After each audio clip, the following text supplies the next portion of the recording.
샬롬, 이동춘 목사입니다. 오늘도 여러분의 삶이 주님의 평안으로 가득하시길 기원하며 하나님의 말씀을 나누겠습니다. 오늘 말씀은 요한복음 3장 16절에서 21절 말씀입니다. 하나님이 세상을 이처럼 사랑하사 독생자를 주셨으니 이는 그를 믿는 자마다 멸망하지 않고 영생을 얻게 하려 하심이라. 하나님이 그 아들을 세상에 보내신 것은 세상을 심판하려 하심이 아니요 그로 말미암아 세상이 구원을 받게 하려 하심이라. 그를 믿는 자는 심판을 받지 아니하는 것이요 믿지 아니하는 자는 하나님의 독생자의 이름을 믿지 아니하므로 벌써 심판을 받은 것이니라. 그 정죄는 이것이니 곧 빛이 세상에 왔으되 사람들이 자기 행위가 악함으로 빛보다 어두움을 더 사랑한 것이니라. 악을 행하는 자마다 빛을 미워하여 빛으로 오지 아니하나니 이는 그 행위가 드러날까 하며 진리를 따르는 자는 빛으로 오나니 이는 그 행위가 하나님 안에서 행한 것임을 나타내려 함이라 하시니라. 아멘. 요한복음 3장 16절에서 21절 말씀을 본문으로 사랑한다면 사랑만 하자라는 제목의 말씀을 나누겠습니다. 저의 초중고 시절에는 사랑의 매라는 것이 있었습니다. 이 매의 용도는 사랑하기 때문이었습니다. 사랑하기 때문에 때렸고 사랑받기 때문에 맞았습니다. 순진했는지 생각이 없었는지 오랜 시간 이러한 매에 동의를 하였습니다. 사랑하기 때문에 회초리를 댄다고 생각했습니다. 그러면서도 마음 한편으로는 이것이 과연 사랑의 회초리일까를 의심하고 있었습니다. 그런 어느 날 과거의 한 남편이 떠올랐고 저의 생각을 바꾸게 했습니다. 그것은 회초리 대신 저를 안아준 선생님이 떠올랐기 때문입니다. 매는 저를 반항적으로 만들었지만 선생님의 안아줌은 저의 분노를 무장해제시켰습니다. 그날의 기억 이후 사랑한다면 사랑만 하자라는 생각에 기초가 되었습니다. 그리고 오늘 우리가 함께 읽은 본문을 통해 신학적 정리를 하게 되었습니다. 이를 통해 이러한 입장 정리는 제 개인의 생각이 아니라 삼위일체 하나님의 말씀이라는 것을 확신하게 되었습니다. 오늘 설교 본문인 요한복음 3장 16절은 교회를 다녀본 적이 없는 분들도 알 만큼 유명한 말씀입니다. 하나님이 세상을 이처럼 사랑하사 독생자를 주셨으니 이는 그를 믿는 자마다 멸망하지 않고 영생을 얻게 하려 하심이라. 사실 이 말씀이 유명할 수밖에 없는 이유는 하나님의 사랑에 대한 최고의 정의이자 최후의 정의이기 때문입니다. 성서에는 그 어느 주제보다도 하나님의 사랑에 대한 주제로 가득합니다. 그래서 하나님은 사랑이시다를 설명하기가 어렵지 않습니다. 인간의 타락 직후 인간을 챙기시는 하나님, 홍수 심판 직후 인간을 챙기시는 하나님, 특히 수없이 반역하는 백성들을 참아내시는 하나님 등등은 하나님은 사랑이심을 설명하는 것을 어렵지 않게 합니다. 그런데 하나님의 사랑이 하나님의 정의와 심판의 개념을 만나면 설명이 쉽지 않게 됩니다. 일반적으로 사랑은 용서와 포용을 전제로 하기 때문에 사랑과 정의, 사랑과 심판은 상대 개념이 됩니다. 그래서 상대 개념을 반대 개념으로 이해하는 한 설명이 쉽지 않게 됩니다. 우리의 이해 안에서 반대 개념은 대개 적대적이고 전투적인 의미를 담고 있습니다. 아마 분단이라는 상황이 만들어낸 우리의 슬픔인 것 같습니다. 그러나 상대 개념은 반대가 아닌 연결로서의 보완 개념입니다. 하늘과 땅이 만나서 지구, 우주가 되고 물과 불이 만나 자연이 되고 처음과 나중이 만나 완성이 되는 그런 의미입니다. 그러므로 사랑과 정의, 사랑과 심판은 별개의 개념이거나 적대적 개념이 아니라 상호 보완의 개념입니다. 그렇기에 정의와 심판은 사랑에 속한 개념입니다. 사랑이라는 큰 통 안에서 사랑과 정의, 사랑과 심판이 이야기되는 것입니다. 17절과 18절은 이것을 이해하게 만드는 설명입니다.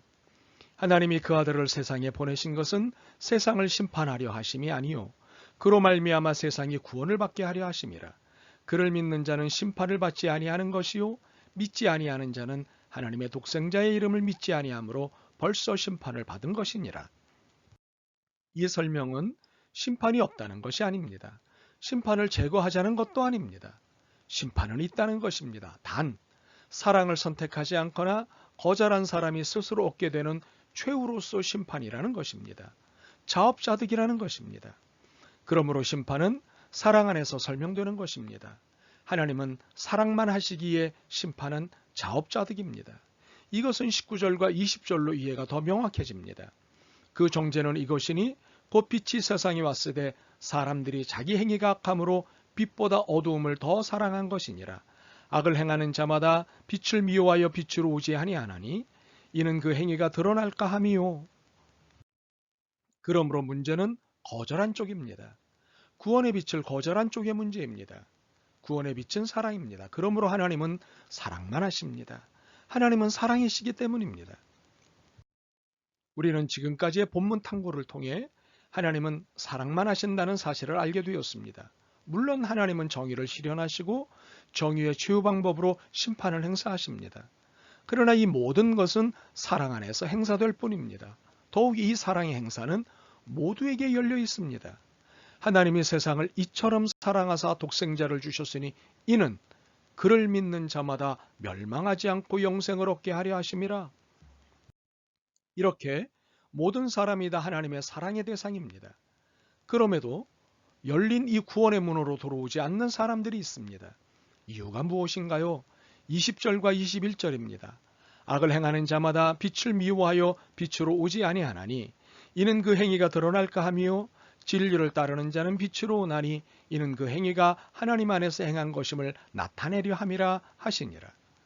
자신의 악한 행위가 드러나는 것이 두렵기 때문입니다. 이 행위가 영원히 숨겨지고 변명이 가능하다고 생각하는 것입니다. 곧 하나님의 정의 앞에 악이 드러나고 이 악이 심판을 받게 된다는 사실을 모르는 것입니다. 참으로 이것은 그들 스스로 선택한 일입니다. 하나님은 우리의 악과 악행을 알고도 용서하시는 정의로서의 사랑을 베풀려고 하시지만 심판을 자초하는 것은 하나님의 사랑을 거절하는 사람입니다. 그러므로 분명한 것은 하나님의 사랑이십니다. 하나님은 사랑만 하십니다. 그렇다면 하나님이 사랑이시고 하나님은 사랑만 하신다는 것이 우리에게 의미하는 바는 무엇일까요?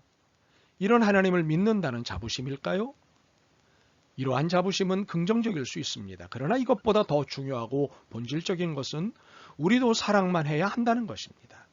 하나님을 사랑한다는 것은 하나님의 행위에 전적으로 동의하고 따른다는 것을 의미하는 것이기 때문입니다. 이것을 우리는 믿는다고도 표현합니다.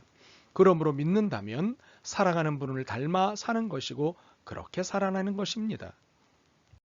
그런데 슬프게도 이 땅에 많은 그리스도인들이 이와는 반대의 삶을 살고 있습니다. 그리스도의 이름으로 성서를 빌미로 혐오와 차별과 배제를 자랑스럽게 행하고 있습니다. 심지어 이것이 사랑이라고 주장하고 있습니다. 그러나 이것은 결코 사랑이 아닙니다. 죄악입니다. 심판을 자초하는 죄악입니다. 진리의 빛을 거절한 이 죄악의 또 다른 이름은 폭력입니다. 그리스도의 이름으로 성서적이라는 말로 행해지는 수많은 폭력이야말로 적그리스도적이고 비성서적입니다. 사랑하는 여러분, 하나님은 사랑만 하셨습니다. 정의의 이름으로 폭력을 행사하면서 심판을 정의로 둔갑시키는 그런 못된 짓을 하지 않으셨습니다. 하나님은 사랑이시기에 사랑만 하십니다. 그러므로 우리의 삶도 사랑이어야 하고 사랑만 해야 합니다. 우리는 오직 타자 안에서만 내가 존재할 수 있기에 사랑하는 것 외에 우리에게 주어진 권한은 없습니다. 사랑한다면 사랑만 하십시오. 아멘. 주님, 사랑만 해야 하는데 정죄와 심판을 일삼았습니다. 감히 하나님의 영역을 침범해 정죄와 심판을 일삼았습니다. 주님, 저희를 불쌍히 여겨 주옵소서. 사랑만 하며 살게 도와주옵소서. 하나님의 사랑이심을 증거하게 하옵소서. 예수 그리스도의 이름으로 기도드립니다. 아멘. 오늘도 여러분의 믿음과 삶을 응원합니다. 사랑합니다.